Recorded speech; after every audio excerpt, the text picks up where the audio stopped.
Joshua, Yehoshua, chapter 17. This was the territory chosen by Lot for the tribes of Manasseh, for he was the firstborn of Joseph.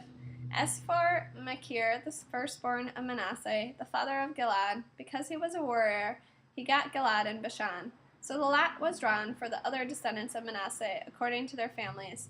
For the descendants of Abiezer, Helek, Azriel, Shechem, Hefer, and Shemida. These were the male descendants of Manasseh, according to their families.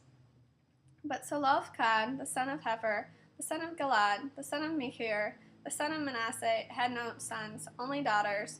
These are the names of his daughters: Machlah, Noah, Hoglah, Milcah, and Sirtah. They approached Eleazar the Kohen, priest, Yehoshua the son of Nun, and the leaders, and said, Adonai ordered Moshe to give us an inheritance together with our kinsmen.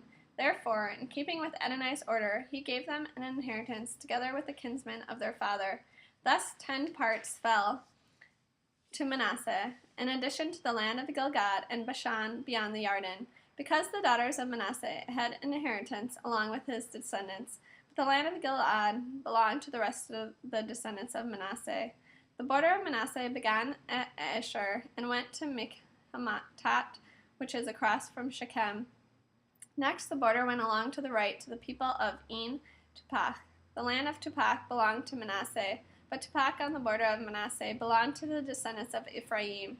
The border descended to Vadi Canaan, south of the Vadi, by cities which belonged to Ephraim among the cities of Manasseh. But the border with Manasseh was on the north side of the Vadi, and it ended at the sea. Southward it was Ephraim's, northward it was Manasseh's, and the sea was its border, while to the north they extended to Asher, on the east to Issachar. In Asher and Issachar, Manasseh had Beit-Shan and its villages, Yivlaam and its villages, and the inhabitants of Dor and its villages, of En-Dor and its villages, of Tanach and its villages, and of Megiddo and its villages, 3 districts in all. But the descendants of Manasseh could not drive out the inhabitants of those cities. The Canaanite wanted to stay in that land. After the people of Israel had become strong, they made the Canaanite do heavy labor, but didn't completely drive them out. Then the descendants of Joseph spoke to Yehoshua and said, Why have you given me only one lot and only one portion to inherit? After all, I am a great people, since Adonai has blessed me so.